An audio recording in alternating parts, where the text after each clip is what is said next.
What's going on, everybody? I'm Coach Gary, and this is G Daddy Media. The NCAA tournament is in rare form. We've already had some close games and some surprising upsets. What I want to focus on today is the ACC teams that made it to the Big Dance and how many are still in it after the first round. And we'll talk about that right after this.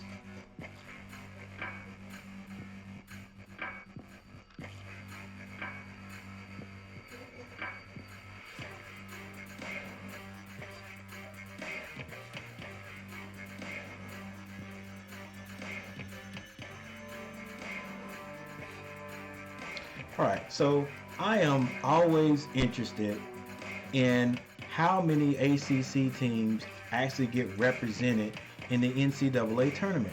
Now, this year there were only 5, and the ACC conference was deemed to be a down conference this year. In fact, we only had one school that was ranked in the top 25 all year, and that was Duke. So what I want to do today is focus on how many ACC teams are still in the tournament after the first round. So let's get into it right now. All right, we're going to start with my favorite team, the Carolina Tar Heels. The Tar Heels came in to the NCAA tournament an 8 seed, and they took on Marquette. Some of the interesting stats here were the field goals. The field goal percentage shows that Carolina shot a better ball. They shot 45.9% to Marquette's 35.6%. Carolina also hit 13 three-pointers, where Marquette only hit 8. Carolina out-rebounded Marquette 52-37, and North Carolina had 29 assists in this game. Top scorers for North Carolina were Brady Manick with 28 points. He also had 11 rebounds. Caleb Love had 23 points. And Baycock, Armando, had 17 points and 10 rebounds.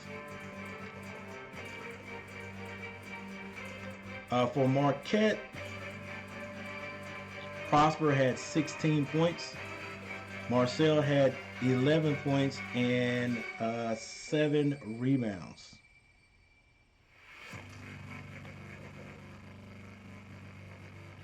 Next up for the ACC,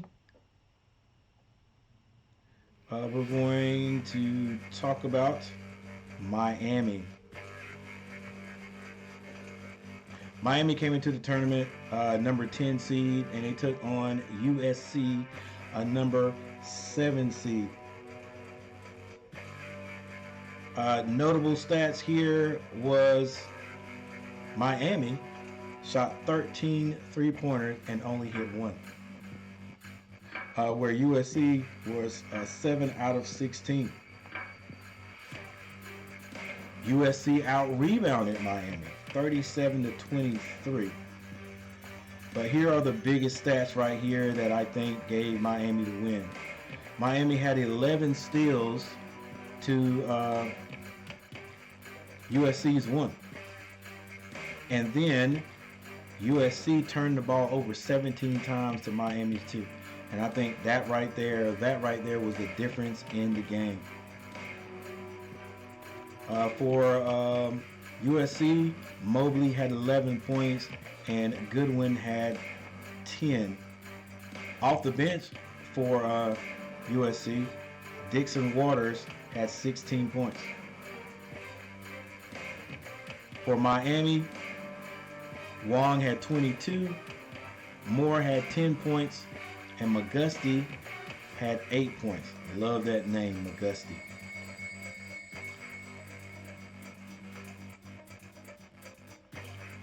Next up for the ACC were the Fighting Irish. Now it is noteworthy to say that Notre Dame basically had to play what I would call a playing game.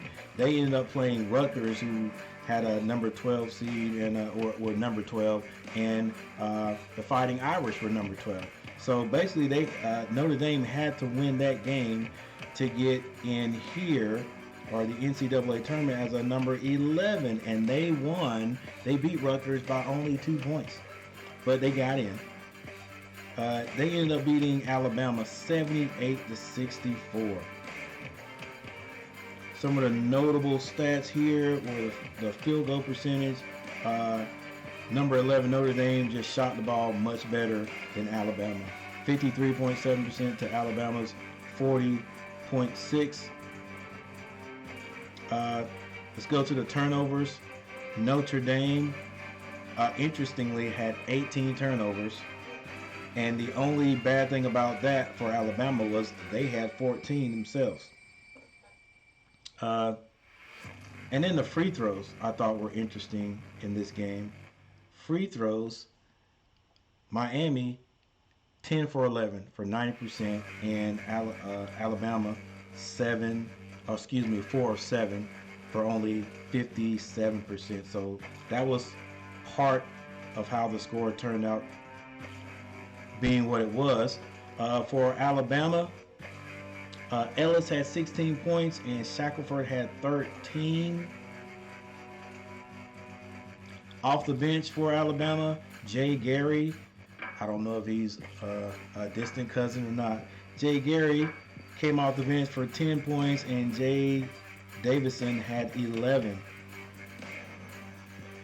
For Notre Dame, C. Ryan had 29 points. What a game. B. Wesley had 18. And Atkinson had 13 for Notre Dame. Next up from the ACC, Virginia Tech. Virginia Tech, the reigning ACC tournament champions. But this was the end of their line this year. They lost to Texas, who was number 6 seed. Virginia came in at number 11, 73-81.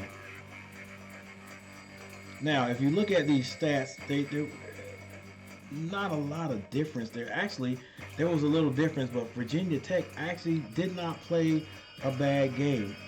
I think the biggest difference here was 3-point shooting.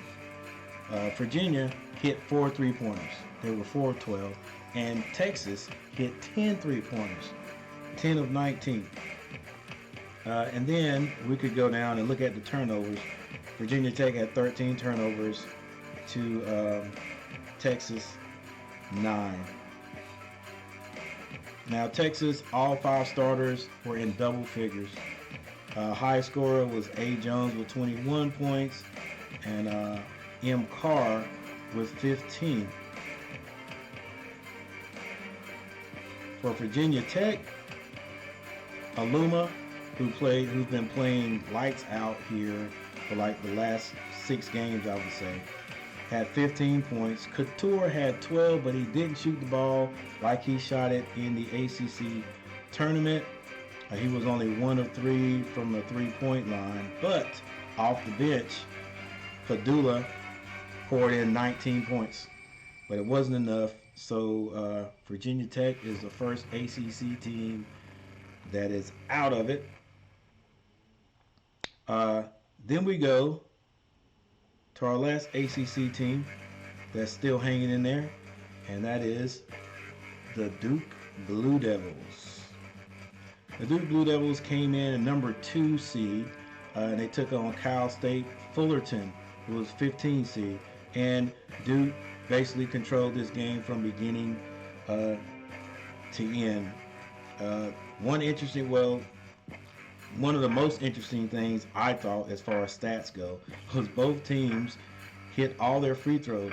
Both teams were 100%. I hadn't seen that in, I can't even remember the last time I seen both teams hit 100%. They used to do that in the olden days when I used to watch basketball. But now people don't really consider free throw shooting very important. It's points. Can't leave those out there. Duke had 21 assists in this game to 10 from Fullerton. The only thing that Duke didn't do well, and I'm pretty sure Coach K got on him about it, is the turnovers. Duke had 13 turnovers. They're going to have to clean that up if they want to make it to the championship. Duke was another one of those teams where Duke was the only ACC team in the first round that had double figures for all 5 starters. Bankero had 17 points. Griffin had 10 points. And Williams had 15 points. Bankero also snatched 10 rebounds. For Fullerton, Milstead had 12 points. And Nosick had 10 points, and V. Nosick, and Jay Harris all had 10 points.